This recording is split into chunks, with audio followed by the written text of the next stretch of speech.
Kita akan langsung bahas pemirsa bersama dengan sejumlah narasumber dari berbagai perspektif yang sudah kami hadirkan maupun melalui sambungan virtual. Kita akan sapa terlebih dahulu. Di sebelah kanan saya ini ada Pak Smith Al-Hadar, pengamat Timur Tengah. Assalamualaikum, selamat malam Pak Smith. Waalaikumsalam. Sehat?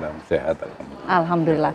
Di sebelah Pak Smith ini juga sudah hadir pengamat hubungan internasional UI, ada Mas Agung Nurwijoyo. Selamat malam Mas Agung. Selamat malam Mbak. Sehat Mas Agung? Alhamdulillah sehat. Oke, selain dua narasumber yang ada di studio ini juga kami sudah terhubung melalui sambungan virtual Zoom. Ada Pak Cepi Hakim, mantan Kasau. Selamat malam Pak Cepi. Selamat malam, selamat malam. Terima kasih sudah hadir di Apa Kabar Indonesia Malam. Saya mau ke Pak Smith terlebih dahulu. Pak Smith, ini kan gencatan senjata sedang berlangsung ya sejak 24 Juni lalu. Apakah gencatan senjata ini bisa disebut hanya basa-basi atau jeda sementara sebelum akhirnya kedua negara ini akan kembali memanas, atau sebetulnya mereka sedang menyiapkan strategi penyerangan berikutnya? Ya, perang di antara Iran, Amerika Serikat dan Israel ini memang perang yang tidak diinginkan, dan semua ingin agar perang itu tidak membesar. Tetapi saya melihat bahwa gencatan senjata ini rentan untuk dilanggar begitu. Ya, dilanggar karena beberapa hal ya. Yang pertama, tadi seperti kata Netanyahu itu, misi Israel untuk menghancur leburkan program nuklir Iran itu tidak cukup berhasil lah. Menurut berbagai sumber itu kehancuran yang terjadi dari pemboman Amerika Serikat itu hanya tidak signifikan. Okay. Bahwa dalam beberapa bulan ke depan Iran bisa membangun kembali atau memulihkan. Nah, rentannya gencatan senjata ini disebabkan oleh beberapa hal yang membuat program nuklir Iran ini semakin sulit diselesaikan. Yang pertama, reputasi Amerika Serikat itu tercoreng gitu.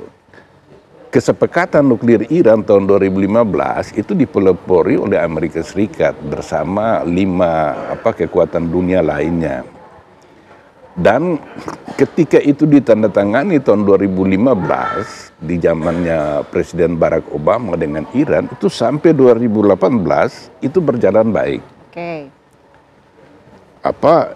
Iran patuh pada pengayaan uranium sekitar 3,67% kadarnya, dan dia bersedia dijaga ketat, diawasi ketat oleh Badan Atom Energi Internasional, itu IAEA. Lalu 2018 Donald Trump mundur, Presiden Amerika Serikat mundur dari kesepakatan yang dibuat.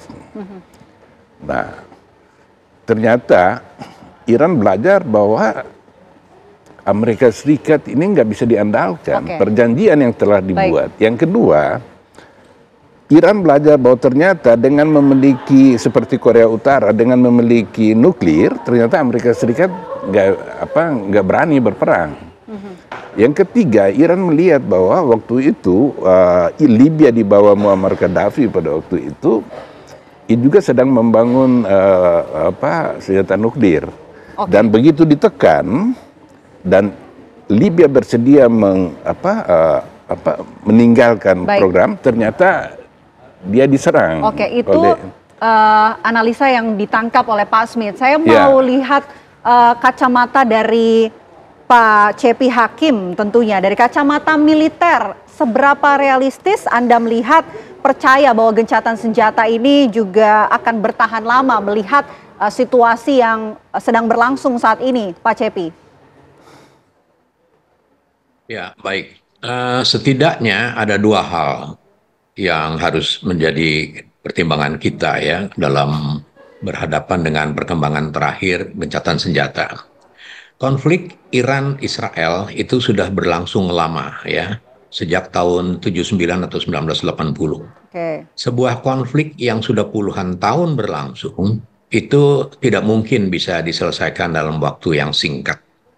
Ya, itu yang pertama. Yang kedua, ceasefire atau gencatan senjata yang terjadi belakangan ini itu tidak tercantum dalam dasar kesepakatan bersama atau kesepakatan sebuah organisasi internasional, dalam hal ini PBB atau POKI atau apapun ya. Sehingga dasar dari gencatan senjata ini ringkih ya, rawan. Berikutnya, dengan posisi yang seperti itu, apabila toh gencatan senjata ini resmi, ya, ditandatangani dan sebagainya, kedua belah pihak dan sebagainya, ada masalah lagi, yaitu bagaimana peran para pengawas gencatan senjata, ya. Dulu kalau perang-perang dulu itu bisa ditangani oleh namanya Peacekeeping Force dari United Nations Organization, ya, dari PBB. Karena secara fisik itu memang memungkinkan. Tetapi perang sekarang ini perang sistem melawan sistem dan tidak terlihat. Kemudian bagaimana format peacekeeping force apabila benar-benar gencatan senjata ini bisa tertuang dalam satu deklarasi bersama di bawah koordinasi Perserikatan Bangsa-Bangsa. Jadi untuk sementara tiga hal itu menunjukkan kepada kita bahwa ceasefire atau gencatan senjata ini mungkin seperti main basket, ini time out ya, mungkin ya. Dan sekali lagi yang melatar belakangi adalah nuclear weapon sebagai senjata pemusnah massal. Sementara itu yang bisa saya sampaikan terlebih dahulu. Oke, kalau dari kata Pak Cepi, gencatan senjata ini dikatakan sebagai time out. Saya mau minta analisa berbeda dari Mas Agung tentunya. Mas Agung, kita bicara manuver pasca gencatan senjata ya. Anda melihat adakah taktik dan juga strategi yang tengah dipersiapkan baik itu Iran dan juga Israel di masa-masa gencatan senjata ini? Saya pikir satu hal yang sifatnya krusial sebenarnya, Mbak, kita kembali ke motif yang dilakukan oleh Israel dalam hal ini. Israel pun menamai operasi ini sebagai Rising Lion ya. Rising Lion itu yang kemudian saya lihat adalah lion yang kemudian didefinisikan adalah pergantian rezim sebenarnya. Ya, oke, Israel mengatakan bahwa ada nuklir, axis of resistance dan segala macam, tapi Netanyahu juga menyatakan bahwa poin perihal masalah pergantian rezim. Jadi ketika sudah berbicara, kita bicara di gencatan senjata. Gencatan senjata itu absence of violence, jadi penghentian kekerasannya dulu. Problemnya adalah sekarang memang belum ada mekanisme, benar apa yang dikatakan oleh Pak Cepi tadi, belum ada mekanisme di lapangan yang benar-benar mendorong bahwa kedua belah pihak itu to refrain. Ya, artinya dalam konteks ini yang bermain hanya tiga aktor, Amerika Serikat, Iran dan Israel. Tapi mekanisme norma internasional dalam hal ini PBB belum muncul sama sekali. Jadi memang ada titik-titik kerentanan, titik kerapuhan di situ yang memang sangat, ya kapanpun bisa ada retaliasi gitu ya. Karena karakter dari kedua belah pihak ini, Iran dan Israel, sebenarnya karakternya serupa, Mbak. Dalam konteks adalah mereka bisa kapanpun untuk melakukan misalkan aksi retaliasi dalam konteks rudal, itu satu. Yang kedua, belum lagi tindakan-tindakan aksi-aksi spionase sebenarnya. Itu sangat terbuka dilakukan oleh kedua belah pihak. Tiba-tiba misalkan yang kemarin kita cerita ketika pemakamannya Presiden Iran ternyata ada Ismail Haniyeh tewas seperti itu. Artinya kan ada operasi-operasi secara lebih khusus yang dilakukan oleh Israel. Artinya pertama memang kerapuhan itu ada faktor di lapangan yang memang membuat bahwa jadi memang yang kemudian harus diperhatikan memang menjamin tidak sekedar negatif peace atau ketiadaan kekerasan yang harus dilakukan, tapi harus dipikirkan mekanisme bagaimana menciptakan yang namanya positive peace. Makanya tadi Pak Smith benar sekali ketika bicara masalah JCPOA, artinya mekanisme bagaimana mendudukkan kedua belah pihak ataupun setidaknya mendorong agar kedua belah pihak duduk dalam meja perundingan seperti itu. Nah, kembali lagi ke yang tadi ketika masalah motif yang dilakukan oleh Israel tadi ya, saya pikir ini menjadi satu lubang besar ya.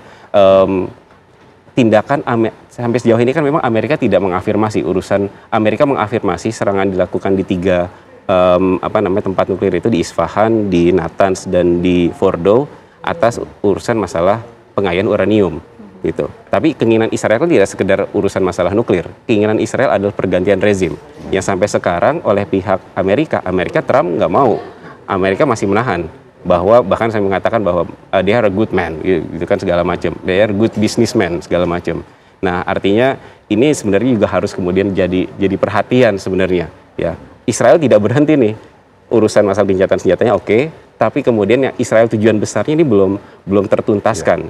Ini potensi yang memang akhirnya memang kita bisa bilang ini masih rentan sekali sebenarnya.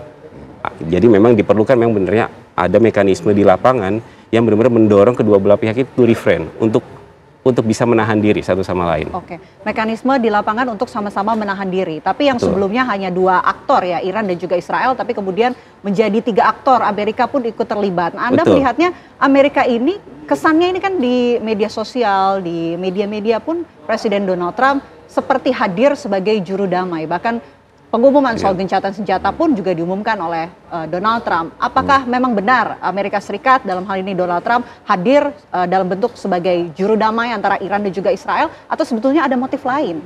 Ya, ada motif lain. Dalam hal ini begini, di Amerika Serikat basis dukungan Donald Trump di Amerika Serikat yaitu lobi Yahudi dan kaum evangelis yang sangat pro-Israel pada waktu itu. Tahun 2015 ketika kesepakatan itu tercapai antara Iran dengan 6 kekuatan besar dunia ini, itu Trump memprotes. Dia anggap bahwa itu suatu perjanjian yang terlalu menguntungkan Iran. Karena perjanjian itu membuat Iran bebas menjual minyaknya ke pasar global. Nah, ini akan membuat Iran makin leluasa dalam menciptakan proksi-proksinya di Timur Tengah. Tujuan dari proksi-proksi ini adalah sebagai penantang terhadap hegemoni Israel dan Amerika Serikat di Timur Tengah gitu. Dan kebetulan Iran ini sejak tahun 79 ketika revolusi pecah, dia diembargo oleh negara-negara barat, embargo senjata terutamanya, sehingga dia tidak mempunyai kekuatan udara, padahal dalam menghadapi Israel dan Amerika Serikat itu kekuatan udara itu berperan sangat penting, sehingga oleh karena itu Iran membangun rudal jelajah maupun rudal balistiknya itu. Ini hanya untuk tujuannya untuk mempertahankan diri karena keterbatasan dia dalam menciptakan senjata-senjata yang sebanding dengan Israel gitu. Tapi kemudian kan Israel melihat bahwa Iran ini satu-satunya negara di Timur Tengah yang independen, negaranya besar, dan tidak mengakui eksistensi Israel. Nah, ini kan bagi Israel ini musuh yang harus diamputasi gitu. Baik. Kita juga ingin membahas ya bagaimana sebetulnya posisi dan juga kekuatan khususnya di udara Israel dan juga Iran. Nanti kita akan bahas lengkapnya usai jeda. Apa kabar Indonesia Malam akan kembali untuk Anda sesaat lagi. Tetaplah bersama kami. Anda kembali menyaksikan Apa Kabar Indonesia Malam. Kita lanjutkan diskusi kita. Kita akan coba menimbang-nimbang kekuatan 2 negara, Iran dan juga Israel. Saya mau ke Pak Cepi kalau begitu. Pak Cepi, bagaimana kemudian Anda melihat kesiapan dan juga posisi dari sisi udara Iran dan juga Israel? Siapa yang sebetulnya lebih unggul, Pak Cepi? Ya. Sulit ya mengatakan siapa yang lebih unggul. Tetapi yang jelas Iran sebagai sebuah negara Arab, mungkin satu-satunya negara Arab yang berani secara langsung berkonfrontasi dengan Israel. Itu artinya Iran sudah menyiapkan diri dengan cukup kalkulasi yang matang. Mengenai Israel dari sejarah konflik Timur Tengah, dia sangat tergantung kepada Amerika. Nah, sekarang bagaimana cara kita memandang Amerika? Amerika sekarang ini presidennya namanya Donald Trump. Donald Trump adalah seorang bisnismen, ya. Bisnismen selalu kalkulasinya untung rugi. Nah, kalau kita memperhatikan hal ini, itu refleksinya terlihat sekali ketika Donald Trump memutuskan melaksanakan Operation Midnight Hammer. Ya. Operation Midnight Hammer ini sebenarnya jelas sekali ditujukan oleh Donald Trump bahwa udah jangan macam-macam nih ya, gua bom lo, udah berdamai aja. Nah, jadi dia kepengen segera berdamai sehingga roda ekonomi global tidak terganggu. Dan itu kelihatan sekali jelas bahwa Donald Trump berjalan sendiri. Mengapa? Karena dia tidak memperhatikan atau tidak meminta pertimbangan dari National Security Council maupun Kongres. Dan itu terjadi, Kongres memprotes dan semua atau sebagian besar masyarakat warga negara Amerika memprotes tindakan Donald Trump yang melaksanakan Operation Midnight Hammer sendirian, dan itu adalah sebuah demonstrasi bagaimana asymmetric war itu terjadi. Dia bisa menggunakan pesawat, puluhan pesawat, dan dengan mudahnya dia bisa menyusup tanpa diketahui, ya. Itu satu demonstrasi kekuatan, ya, show of force yang biasa dilakukan apabila terjadi perang-perang yang melibatkan konflik-konflik, terutama konflik pihak ketiga.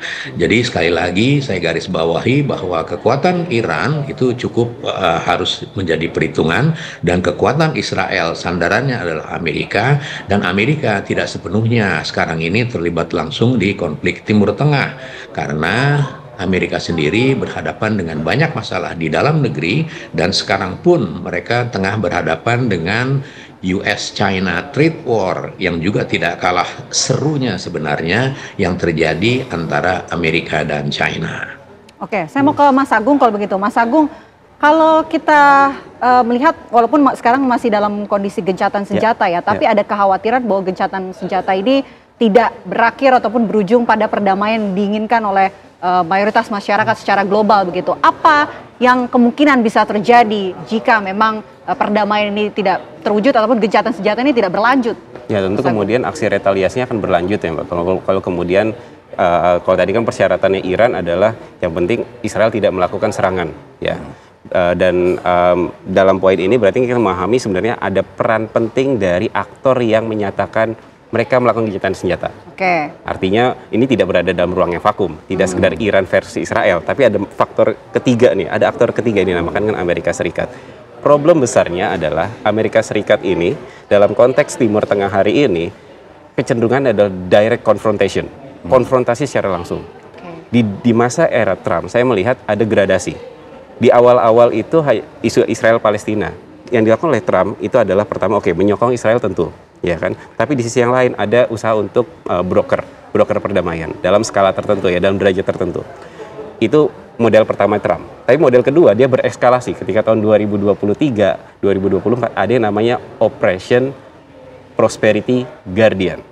Itu operasi yang dilakukan oleh Amerika Serikat di mana di wilayah Laut Merah dalam operasi penuntasan terhadap kelompok Houthi. Yang diserang adalah kelompok proksinya Iran, ya. Tapi Amerika tidak membawa dalam konteks menyerang langsung negara, ya. Sekarang ini baru dalam konteks hari ini yang tadi disampaikan oleh Pak Cepi, Midnight Hammer, ya kan, direct confrontation terhadap aktor yang dinamakan dengan Iran. Ya, artinya Amerika dalam hal ini memberikan satu sinyal bahwa ini sebenarnya tidak hanya sekedar regional, dalam konteks regional siapa yang kemudian melawan Amerika Serikat, maka yang kemudian dilakukan adalah direct confrontation seperti itu. Jadi semacam dia membentuk hegemoni yang memang dominan itu kan, di saat sebenarnya aktor-aktor lain sebenarnya saya lihatnya sih, saya mungkin bahasa saya termasuk Rusia dan Cina indifference, semacam lebih abai lah dalam kasus Iran ini gitu ya. Tentu mereka punya kepentingan masing-masing. Nanti kan kita bahas kalau kemudian memang ada sesinya. Tapi ketika bicara masalah poin yang tadi, ini pola yang kemudian rasa-rasanya memang menjadi kemestian. Jadi tidak hanya bicara tentang dua aktor ini, tapi harus ada aktor lain yang bisa memberikan kedua belah pihak ini benar-benar bisa menahan diri. Poinnya di situ. Oke, itu poin dari Mas Agung. Kalau Pak Smith, adakah poin lain yang mungkin ditangkap begitu dari peristiwa ini? Iya, jadi Israel itu terkejut ketika Iran melakukan pembalasan dalam serangan besar-besaran Israel itu. Karena sebelumnya kan pada bulan Oktober itu kan pernah terjadi kan tembak-menembak antara Israel dengan Iran kan.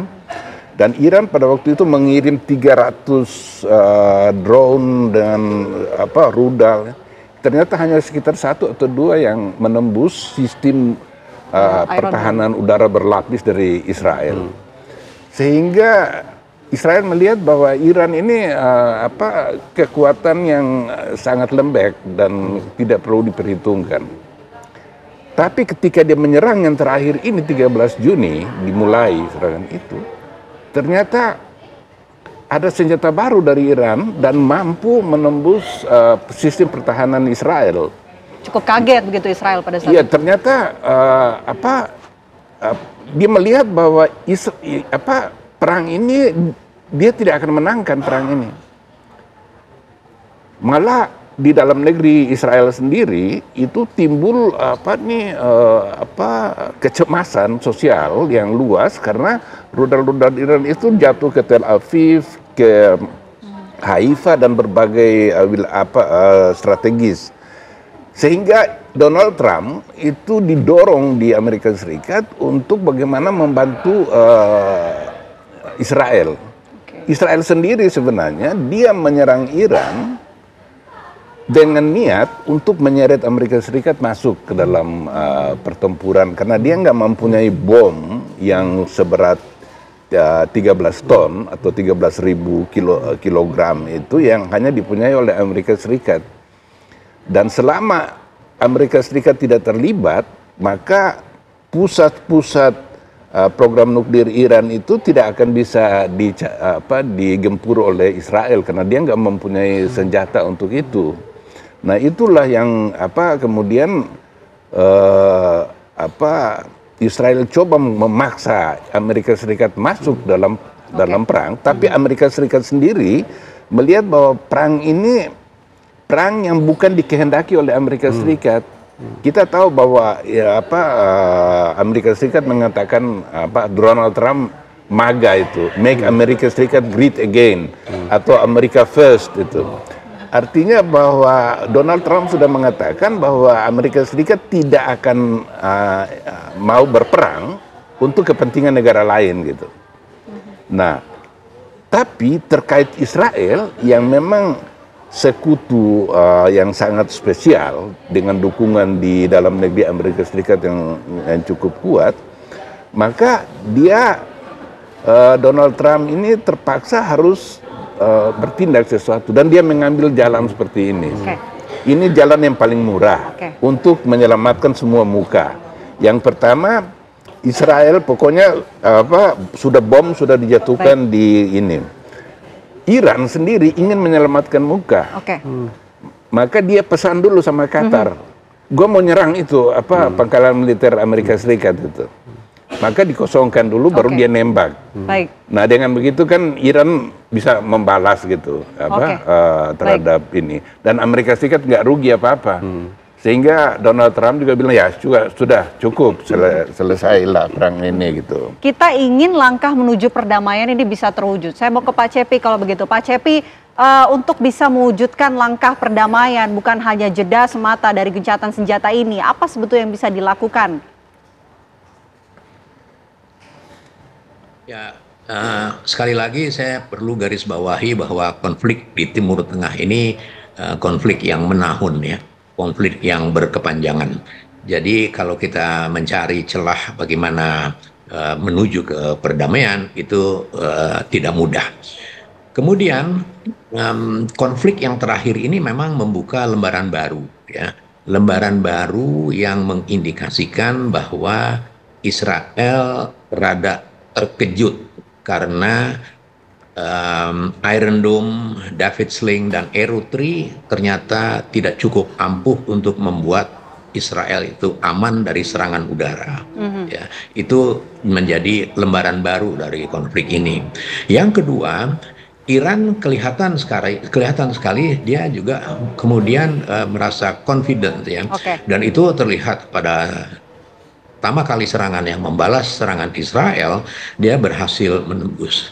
Dalam air battle itu filosofinya adalah surprise attack. Jadi sudah ada kalkulasi yang sangat matang dari pihak Iran bahwa dia harus melakukan surprise attack. Dan itu yang dilakukan ya, rudal balistik jarak jauh, jarak menengah, jarak dekat, dan ratusan drone sekaligus.